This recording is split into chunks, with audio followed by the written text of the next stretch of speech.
हां परीने बघा कसा उद्योग करून ठेवलेला आहे, बटन तोडून टाकलेले सगळे.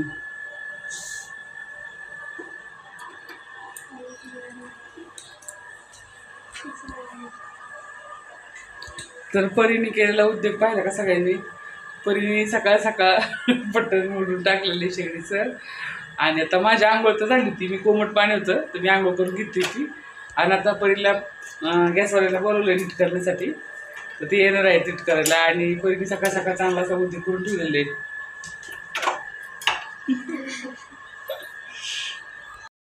हॅलो, नमस्ते सर्व ताईदादांना, श्री स्वामी समर्थ. मी रुपाली आणि आजच्या ब्लॉगमध्ये स्वागत करते. तर मी आज तुम्हाला 2 दिवसाचा ब्लॉग तुमच्याशी शेअर करणार आहे. तर परीने सकाळी सकाळी केलं उद्योग तुम्ही पाहिलं का कसा केलेला आहे? तर परीने सकाळी सकाळी गॅसचं बटन तिच्या हाताने तुटल्यामुळे आज जेवणाला वगैरे सगळ्यांना उशीर झालेला आहे. 12:30च्या नंतरच मला डबा द्यावा लागलेला आहे. आणि परीलाही शाळेत जायला खूप उशीर झाला होता. तर मी आता झाडून वगैरे काढून घेतलं. गॅसवाल्याला फोन केला होता, तोपर्यंत बाकीचं किराणा वगैरे आणून ठेवलेलं तुम्हाला दिसतं साईडला. आणि जी गॅसवरती भांडी वगैरे होती तर ती मी तोपर्यंत लावून घेतली. आणि बरंचसं म्हणजे काम पूर्ण करायला, म्हणजे गॅस रिपेअर होतोपर्यंत मी जे आपलं किचन वाट्यावरलं जे काम होतं ते सगळं मी पटापट करून घेतलं. आता अजून बाकीचं काम पण होतं मला, आणि शिलाई काम पण असतं तुम्हाला तर माहितीच आहे. तर मी आता सगळं किचन वाटा सगळं आवरून घेतलं, पीठ वगैरे सगळं कणिक मळून ठेवलं. ब्लॉग उशिरा येण्याचं कारण म्हणजे काल मी लाईव्ह घेतलं होतं संध्याकाळी, आणि शिलाई काम असलं त्या टायमिंगला मग जरा लाईव्ह घेतलं तर माझं पण काम होऊन जातं आणि सगळ्यांची गप्पाही होतात. तर सर्व ताईदादा मला तर छान छान असे कमेंट्स करतात, तर खरंच खूप त्यांचं मनापासून धन्यवाद जी मला कमेंट्स करतात. तर आणि जे आत्ता नवीन असेल त्यांनी सबस्क्राईब करायचं आहे. तर चला, आता माझं बाकीचं काम चालू केलं आहे मी आता. आणि गॅसवाला मुलगा येतोपर्यंत बाकीची तयारी करून घेतली मी. भाजी पण मला कट करून घ्यायची होती. भाजी, कांदा, टोमॅटो सर्व मी कट करून घेतलं. आणि मग बाकीचं कसं होतं, मग तो येऊन गेला त्यानंतर किचनवर परत पुसून काढला मी, आणि त्यानंतर स्वयंपाकाला सुरुवात केली.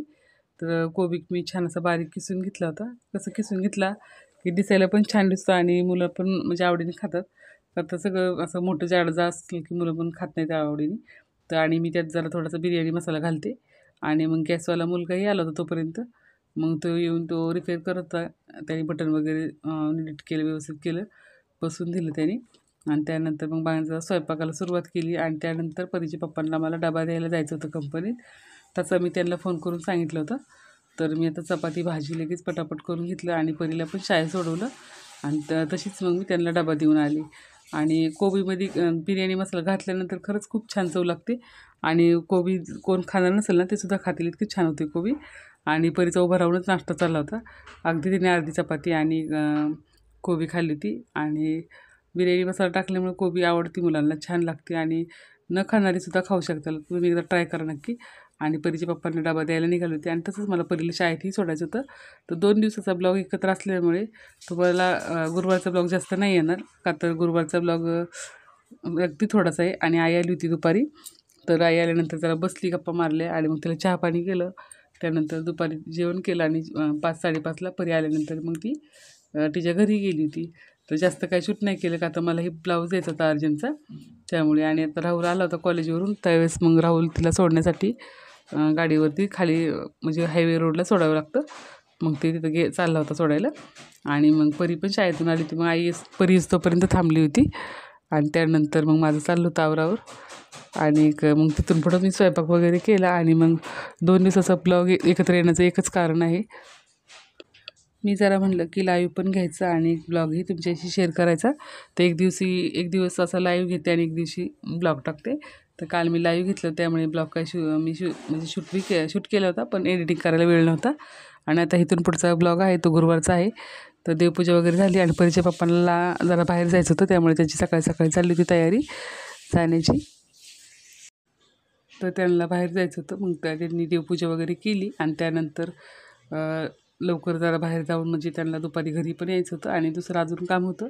आणि अशी कामं सुट्टीच्या दिवशीच होतात. तर स्वामीचं दर्शन सर्वांनी घ्या. स्वामींनी तुमच्या सर्व चांगल्या इच्छा पूर्ण करू ही स्वामीचरणी प्रार्थना.